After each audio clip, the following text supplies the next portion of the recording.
Gone Girl. I'll begin with editing now. So, a specific editing moment I took inspiration from in Gone Girl is during the montage where Amy begins changing her appearance and getting rid of the evidence after faking her disappearance. In this sequence, Fincher uses quick cuts to skip in time, showing events that have a significant time gap between them. The editing becomes very fast and fragmented because the audience is suddenly being shown multiple important actions in a short amount of time. This creates tension because the viewers are trying to process how carefully planned everything is. Fincher likely edited the scene this way to make Amy appear highly organized and in control, while also shocking audience because they realize how badly they have been misled. This follows psychological thriller conventions because the fast montage editing is often used during major turning points in narratives. It helps create urgency and keeps audience engaged during moments where a character is hiding something. I use a similar editing style in The Perpetrator during my kitchen sequence, where Susanna frantically searches for pills, grabs wine, and rushes around the room. I use quicker cuts here because I wanted the audience to feel her panic after the murder. Similar to Gone Girl, the audience watches a character attempting to deal with the aftermath of violence. However, the emotional tone is very different. Amy's editing feels calculated and controlled because every action appears planned. My editing feels more messy and impulsive because Susanna is clearly panicking and making reckless decisions. I did this intentionally because I wanted my protagonist to feel psychologically unstable rather than villainous in a traditional way. This creates a very different audience response. Gone Girl makes viewers fear Amy because of how intelligent and controlled she appears, whereas The Perpetrator makes audience feel conflicted because Susanna seems emotionally overwhelmed. The ambiguity fits modern psychological thriller conventions, where audience are often drawn morally complex characters rather than obvious heroes or villains. Now, camera work. A specific camera moment I took inspiration from is Gone Girl is where Amy returns home covered in blood after murdering Desi. What makes this scene so interesting is how Fincher uses camera framing to completely manipulate audience sympathy. Amy has just committed an extremely violent act, and yet she's filmed initially to make her feel fragile and victimized. When she steps out the car, Fincher uses wider shots, so as you can see right here, these two.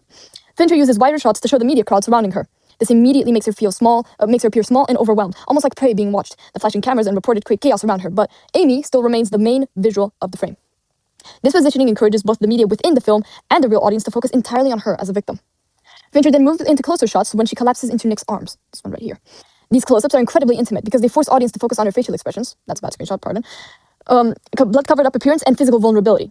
Right after this shot, she immediately falls out of his arms and he catches her. And this kind of shows, like, she's faking it. And he says, unquote, "You're such a B-word." For viewers who do not fully understand her manipulation, these shots could create sympathy because she just seems like somebody who has been a participant of something incredibly violent, but not as the perpetrator. However, audiences truly who know the truth experience something completely different. They feel uncomfortable because they understand that the camera is helping Amy perform victimhood. I found this really interesting because the camera becomes part of her manipulation. It reflects wider thriller conventions where filmmakers deliberately control audience perspective, so viewers constantly question who should they trust.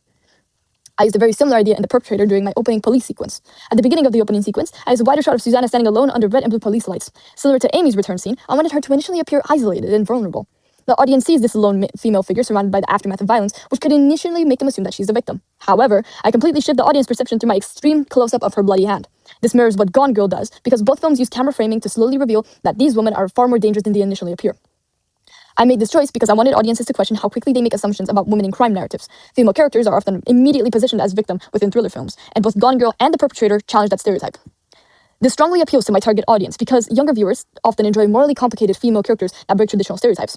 So audiences may initially sympathize with Susanna before questioning whether they actually should. From an industry perspective, these types of visually shocking reveals are effective because they create memorable scenes that audiences discuss online. Moments where audience expectations are completely reversed because often become some of the most talked about scenes in psychological thrillers. However, I slightly challenge Gone Girl because Amy still remains very controlled in this scene, whereas Susanna quickly becomes unstable later in my opening sequence.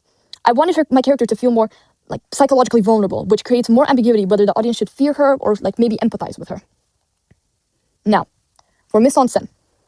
In this moment of Gone Girl, Fincher uses costumes, props, and settings to completely strip Amy of the polished, amazing Amy identity that the audience previously had associated with her, which also links to her monologue of cool girl does this, cool girl does that, and this visual that we're getting here completely shatters that ideology. Earlier in this film, she's presented in expensive clothing, perfect blonde hair, and highly controlled domestic spaces that reinforce the illusion of the ideal wife. However, during this bathroom sequence, I don't know why that happened, sorry.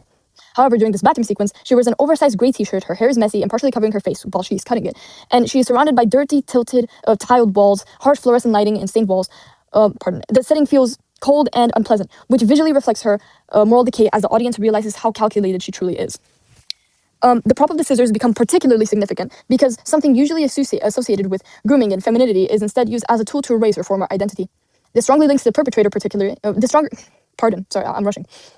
This strongly links to The Perpetrator, particularly during my wine sequence where my protagonist is still dressed in soft neutral clothing and placed within a warm domestic setting. Her white jumper and the living room initially suggest normality and innocence, yet the bottle of wine becomes a symbolic prop that reveals her emotional collapse. I need to drink water.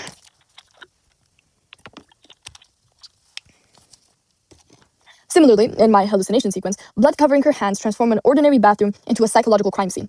I intentionally use these domestic props and settings because thriller audience often enjoy seeing danger invade familiar spaces. So linking back to 7, how we saw things that normally should be considered domestic, so writing in a notebook, money, are taken and are made into something very distortionate and disgusting. And they're supposed to startle you and shock you. And as an audience member, you feel very unsettled because of these exaggerated horror locations that are supposed to be normal.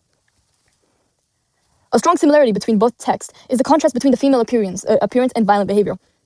In Gone Girl, Amy cuts her hair while calmly staring in the mirror, almost like rebuilding herself into a new identity. In The Perpetrator, my protagonist's appearance also shifts throughout the opening. During the red hallucination scene, her clean appearance becomes covered in red blood, while the red filter distorts her identity and makes her appear consumed by guilt. Red traditionally connotes violence and danger within thriller sequence, so I use it to mirror the darker themes present in Gone Girl. However, I also challenge convention slightly because Amy appears completely composed and emotionally detached, whereas my protagonist visibly unravels. Her heavy drinking and hallucinations make her feel less calculated and more psychologically fractured. I did this to create sympathy as well as fear, making audiences question whether she's purely a villain or someone being destroyed by her own actions. That ambiguity is something that modern psychological thrillers often rely on because audiences are far more engaged when characters feel morally complicated rather than simply evil. Now, sound. I compared Amy's plan reveal monologue in Gone Girl to the opening monologue in The Perpetrator because both use voiceover and completely manipulate audience expectations. In Gone Girl, Amy's monologue begins with, "I'm so much happier now that I'm dead," which immediately shocks the audience because up until this point, she has been framed as a missing victim. Fincher then lets her continue explaining her plan in disturbing detail. "You need to bleed a lot, a crime scene kind of bleed." While the audiences watch her physically cut her hair, destroy evidence, reconstruct her identity, she even pricks her arm and takes out all of her blood. It's grim. What makes the scene so uncomfortable is how calm she sounds the entire time. Her voice remains measured, intelligent, and even almost kind of casual, even when she's describing horrifying actions. This follows psychological thriller conventions because the audience is placed directly inside of the mind of someone morally unstable, forcing viewers to listen to her reasoning even if they disagree with it. The quiet electronic score underneath her monologues becomes overly dramatic, which makes the scene feel colder and more realistic. The audience begins to feel disturbed, not because of the loud sound effects, but because they realize that Amy has controlled the narrative from the very beginning. I use a very similar technique in The Perpetrator, but in a more restrained way.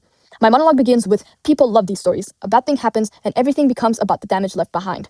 At first, this sounds like a typical crime narrative where the audience assumes they're hearing sympathy for the victim. However, the final line, "I've been talking about the victim this whole time, but I've never about the perpetrator," completely shifts audience perspective in the same way that Amy's reveal does. Both monologues work because they deliberately mislead viewers before exposing a darker truth. That sense of narrative deception is a huge convention in psychological thrillers because audiences enjoy piecing things together and realizing how they were manipulated. However, I also challenged this convention during my bathroom hallucination scene because I completely removed the voiceover. Instead, the audience only hears heavy breathing, distorted ringing, and exaggerated diegetic sounds. After a calm, reflective monologue in the earlier sequence, this sudden silence makes the scene feel far more personal. So, unlike Amy, who is fully in control of her entire narrative, my protagonist begins losing control of hers. I did this because I wanted audiences to feel conflicted. They may fear her actions, but they can also sense that she's mentally deteriorating, which makes her feel more humane and arguably more tragic. The last thing I want to talk about are representations. So I will be covering gender representation and disability. Even though we've already briefly talked about them earlier, this is all just tying it all together, so it's kind of a summary of everything we have talked about. So, gender representation. Gender is one of the main social groups represented in The Perpetrator because I intentionally challenge the stereotypical role of women in thriller films. Women are often presented as victims, whereas men are usually shown as perpetrators. This links to Levi Strauss's theory of binary oppositions, as thrillers often create clear opposites such as victim-perpetrator or innocent-guilty. I'd subvert this by making Susanna a female perpetrator, while still making the audience sympathize with her. Through camera, the wide shot of her standing alone under police lights initially makes her seem vulnerable, but the extreme close-up of her bloody hand quickly changes the perception. Through mise-en-scène, her trench-coated sunglasses make her appear powerful and mysterious. But before this, the trench-coated sunglasses make her appear powerful and mysterious. Before this image is broken down through blood and panic. Her emotional breakdown also links to Judith Butler's theory of gender performativity, as her composed exterior begins to collapse. This creates a morally complex female character, which I think appeals to modern audiences who are tired of predictable gender roles. Now, next what I want to talk about is disability. But instead of talking about physical disability, which wasn't portrayed in The Perpetrator, I'll be talking about mental disability, because there's a lot of people who heavily struggle with things such as substance abuse, guilt, hallucinations, etc. So, mental health representation. Mental health is also heavily represented in my opening sequence through Susanna's panic attack, hallucination, and self-destructive behavior. Through sound, I used heavy breathing, heartbeat sounds, and tinnitus effect to place the audience directly inside of her panic. Through editing, the fast-paced kitchen scene reflects impulse decision-making, while the slower wine scene reflects emotional numbness. Through mise-en-scène, the blood covering her hands and the red lighting in the bathroom symbolize guilt that she cannot escape. This links to Bart's semiotics theory because blood becomes a signifier of guilt, violence, and psychological instability. I wanted audiences to feel conflicted because although her actions are disturbing, her mental deterioration may also create sympathy. This challenges many stereotypical portrayals of mentally unstable character as simply evil. That is it. That is my CCR1 presentation. I hope you enjoyed. Bye-bye.